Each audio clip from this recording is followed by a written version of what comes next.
Okay, today is the 5th of June. Pretty good day today. It was a little short, so this video shouldn't be short. Spent a good portion of the day looking at RSS feeds. It looks like we can push them to a couple. Apparently Google takes a little while for the information uploaded. You have to have, I guess, multiple, I think it's 5 episodes I read somewhere that you have in there before it'll start pulling the information.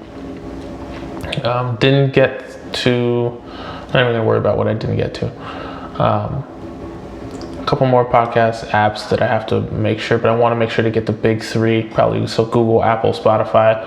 I got 2 out of 3 of those right now. I'm gonna try and hit some of the other ones like Pocket Casts and whatever. I got to get a list of which ones and then start claiming those. I think Breaker is one of them and a couple others. So I'm gonna try and tackle those tomorrow. Spent the majority of the day on creating a website on Wix, so that way I can try and push content and people to there, so that way they can be like the one-stop shop. Because one thing that I did notice is, like I said before, in the Podbean, it's just not as robust as I kind of want it to be. Although I don't like the idea of having to manage 2 websites, I think I'll have the one push to the other one. So the Podbean pushed to the Wix, just because I feel I'll have a little bit more functionality there and a little bit more flexibility in manipulating what's on there. Plus I can, monetize and do all those kinds of things if I want to do that in the future. So I did tackle the episode page, the content page, and also the About Us page. So I'm only looking at about 4 pages right now. One is the blog, one is a podcast, one is the About Us, and one is the contact. So contact is just a general email, message that you want to send. Podcast will actually have all the podcast information on it. What's the other one that I just talked about? The About is a little bit about me, my thought process, how Ideaprov came to be, what it is, and then I guess my thoughts on what it could be. And then the last one will be the blog page, which I'm not exactly sure what I want to put, what type of content I want to put on there. Like, do I want to put articles? Do I want to put things that I've written? Do I want to put videos? I mean, you could put almost anything up there. So I might go with just 3 pages to start until I kind of get a feel for the audience that I'm going to have and what they might like. Maybe some social posts, maybe a combination of it. But it's not something that I have to solve for right now. So I think I'll probably keep it short and sweet and say, hey, listen, this is the podcast, this is the About Us page, and this is the contact. And then once Ideaprov gets a little bit more traction, then I can open up a blog and have people collaborate on that as far as a response. Maybe I'll start putting up questions and whatnot, so I'm not exactly sure, but I got a couple of ideas on that, but I don't think it's pertinent for me to address right now.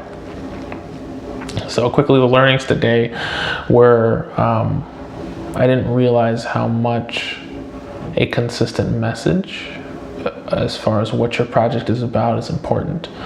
The reason why I say that is because when you start to develop the project on multiple different platforms, if you're looking at a website, if you're looking at social media outlets, if you're looking at anything in that realm, looking at programs or whatever to start up, it always asks you what the name of it is, a bio, a description, or something.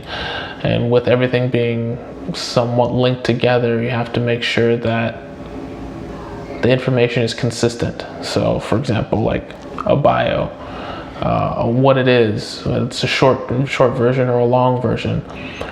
So I really learned that in some places you can do a more longer extended version, and in some places you can't.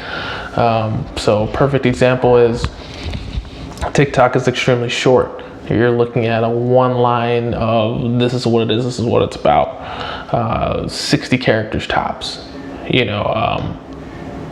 YouTube, you can have 5,000 characters in the description for a video. I think they've ramped it up to like 280 characters.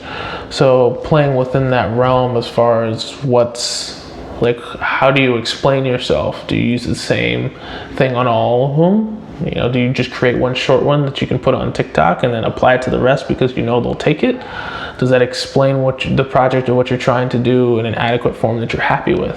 So that's something that you kind of have to think through during this, which, as I'm not gonna lie, has been challenging for me because I try and encompass, and a lot of times I can get a little wordy. Like, for example, this minute, you know, I could just keep going on talking because I want people to understand and be able to, I try and explain everything so that way it can resonate with as many people as possible. But I often realize that sometimes it could just be rambling. It could be a little bit shorter, a little bit more concise. But I like to think that there's other people out there that like to not only see the show, but know what goes into making it, the behind the scenes, the behind the curtain. I like to know it all and go through the whole thing in that regard, because I know that's the way that I kind of am. Like, I want to see what goes into the production, what people are thinking, how do they get to that point, why they do the things that they do. So I'll try and do a bit of both, but that's a little bit behind the scenes on me. So that's my big learning for the day. And the Wix platform is pretty easy, so my learnings are: use Wix. I recommend it. I think that's easy enough and intuitive enough for most people to use on a consistent basis. And then make sure to get your message down as to what you want and how you're going to put that out there for the different mediums, whether it be short, long description. Just make sure it's consistent, so that way wherever anybody goes to find your stuff, they're getting the right stuff at the same thoughts. All right, we'll catch up next time.